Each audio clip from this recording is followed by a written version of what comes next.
Hello friends, welcome back to my mini blog. আলিশাস ব্লগের নতুন একটা ভিডিওতে তোমাদের সবাইকে স্বাগত জানাই। নিশ্চয়ই তোমরা সবাই খুব ভালো আছো, আমরাও খুব ভালো আছি।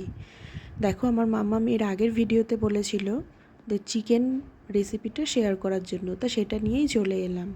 প্রথমে কড়াইতে তেল দিয়ে দিয়েছি। দেখো, আলুটা আমি কিন্তু আগে থেকে ভেজে রেখেছিলাম। এখানে পেঁয়াজ কেটে রেখেছি মাংসটা রান্না হওয়ার জন্য। আর চিকেনটা দেখো আগে থেকে ম্যারিনেট করে রেখেছি। এখানে আমি টক দই দিয়েছি, গোলমরিচের গুঁড়ো দিয়েছি, রসুন পেস্ট দিয়েছি আর স্বাদ মতো নুন দিয়েছি। দিয়ে খুব ভালো করে মাখিয়ে এটা আমি 1 ঘন্টা ফ্রিজে রাখবো। এদিকে আলুটা ভেজে রেখেছি।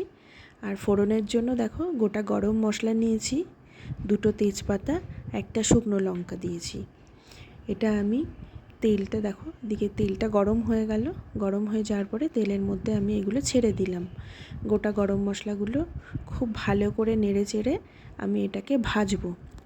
দেখো ভাজছি, যতক্ষণ না একটা ভালো স্মেল বেরোচ্ছে ততক্ষণ এটা আমি একটু ভাজতে থাকবো। এদিকে দেখো চিমনিটা অন করে দিলাম। এবার আমি গোটা গরম মশলাটা ভাজছি। ভাজার পর দেখো পেঁয়াজটা ছেড়ে দিলাম। পেঁয়াজটা ছেড়ে দিচ্ছি আমি। পেঁয়াজটা খুব লাল লাল করে ভেজে নেব। ব্রাউন কালার না হওয়া পর্যন্ত পেঁয়াজটাকে ভাজতে থাকবো। দেখো পেঁয়াজটা আমি ভাজতে থাকছি। আর এদিকে আমি মশলা করার জন্য মশলার পেস্ট একটা বানাবো। তা সেখানে আমি পেস্ট বানানোর জন্য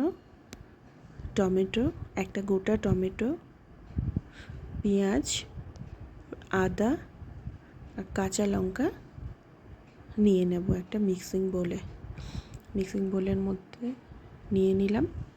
দেখো, নিয়ে আমি এটাকে একটা পেস্ট বানাবো।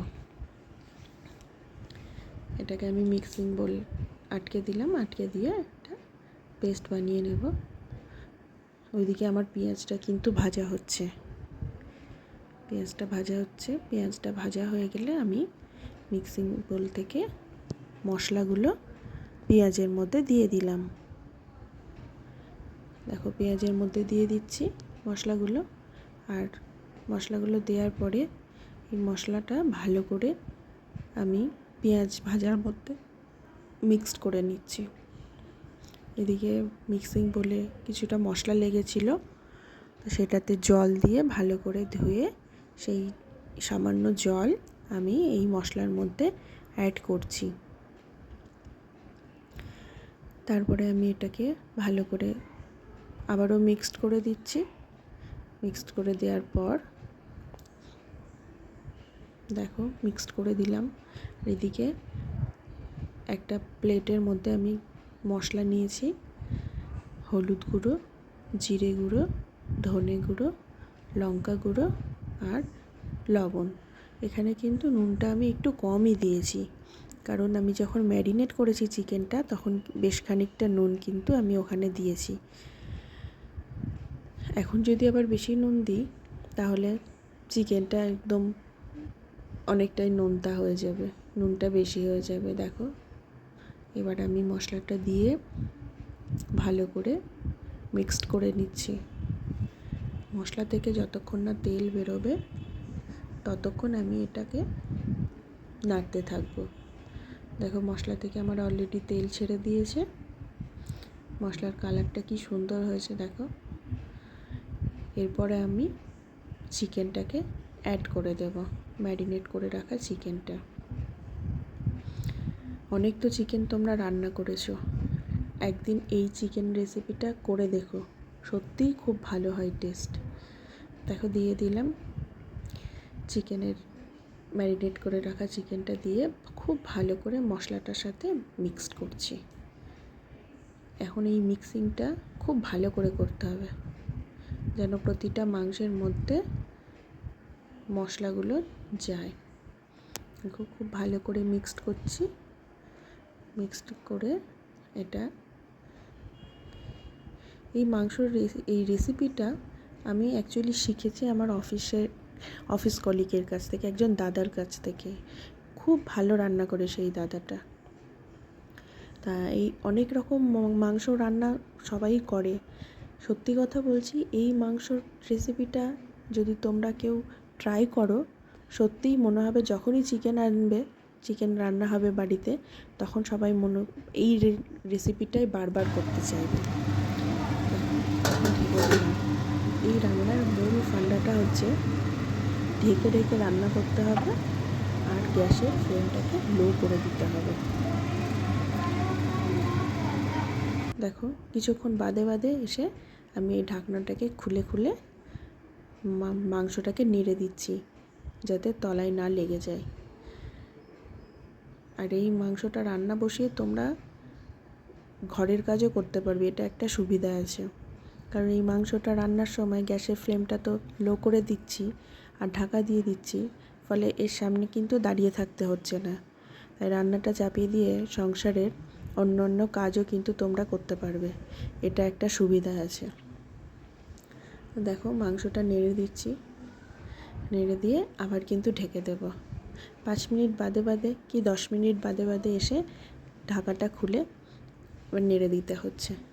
এই মাংসটা কিন্তু দেখো কোনো জল অ্যাড করিনি, এটা থেকে কিন্তু নিজে থেকেই জল বেরোচ্ছে। আর এই চিকেনটা থেকে যে জলটা বেরোচ্ছে সেই জল দিয়েই কিন্তু মাংসটা সিদ্ধ হয়ে যাবে। দেখো অনেকটা জল বেরিয়েছে, আমি কিন্তু কোনো জল অ্যাড করিনি। দেখো এই জলটা দিয়েই নেড়ে চেড়ে মাংসটা নিজে থেকেই রান্না হচ্ছে। এই মাংসটা ভাত দিয়ে রুটি দিয়ে সব দিয়েই তোমরা খেতে পারো, যে যেরকম পছন্দ করো, টেস্টটা সম্পূর্ণ অন্যরকম হয়। আর এই মাংসটা এইভাবে রান্না করাতে কী হয়, মাংসটা কিন্তু একটা মাংসও কিন্তু ভাঙবে না। মূলত চিকেন রান্না করতে গেলে চিকেনটা কিন্তু ভেঙে ভেঙে যায়, কিন্তু এই প্রসেসে রান্না করলে 100% তোমাদেরকে আমি গ্যারান্টি দেবো একটা চিকেন কিন্তু ভাঙবে না। আর অনেকে কি চিকেনের ওই সলিড পিসগুলো খেতে পছন্দ করো না, কারণ ওগুলো ছিবড়ে ছিবড়ে টাইপের হয়ে যায়। এইভাবে এই প্রসেসে রান্না করলে ওই গোটা যে সলিড যে পিসগুলো থাকে সেগুলোও কিন্তু স্পঞ্জের মতো নরম হয়ে যায়, ওগুলোও কিন্তু খেতে অসাধারণ হয়। তোমরা এইভাবে রান্না করে দেখো একদিন। দেখো আমি ঢাকনাটা তুলে নিয়েছি, তুলে নিয়ে রান্না করেছি খানিকটা, দিয়ে এবার এখন ঝোলটা যেটুকুনি জল বেরিয়েছে সেটা আমি শোকাবো। আর এবার আর ঢাকনা দেবো না, এবার গ্যাসের ফ্লেমটাকে হাই করে দিয়েছি।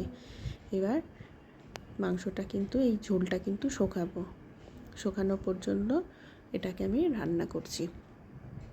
তোমরা এইভাবে রান্না করে দেখো, তোমাদের কাছে অনুরোধ থাকলো, খুব ভালো টেস্ট হবে।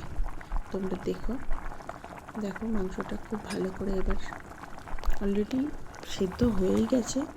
এরপরে মাংসের মধ্যে ভেজে রাখা আলুগুলো অ্যাড করব। তারপরে দেখো গ্যাসের ফ্লেমটা হাই করে দিয়েছি, এখন আর লো করবো না, এখন এই ঝোলটাকে শোকানোর পালা। ঝোলটাকে শোকাবো, অনেকটা ঝোল শুকিয়েও এসছে, তবু আরও কিছুটা ঝোল আছে। অ্যাড করে দিলাম আলুগুলো, ভেজে রাখা আলুগুলো অ্যাড করে দিলাম। অলরেডি সেদ্ধ হয়ে রয়েছে, আর একটু সেদ্ধ হওয়া বাকি। এবার নেড়ে দিলাম আলুগুলো ভালো করে মাংসের সাথে।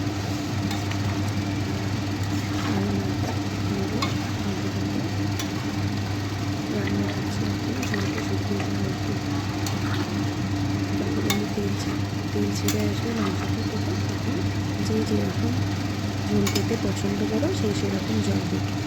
এই মাংসটা কষা কষা করলেও ভালো লাগে, কিন্তু আমার মাম্মা আর আমার হাজব্যান্ড একটু ঝোল খেতে ভালোবাসে, ওই জন্য সব তরকারিতে একটু ঝোল করি ওদের জন্য। ঝোল অনেকটা শুকিয়ে এসছে, এই অবস্থাতে কিন্তু তোমরা নামিয়ে দিতে পারো এটা, যদি ঝোল পছন্দ না করো। এই অবস্থাতে নামিয়ে দিলেও কিন্তু দারুণ লাগে খেতে, আমার তো এরকম খেতেই ভালো লাগে।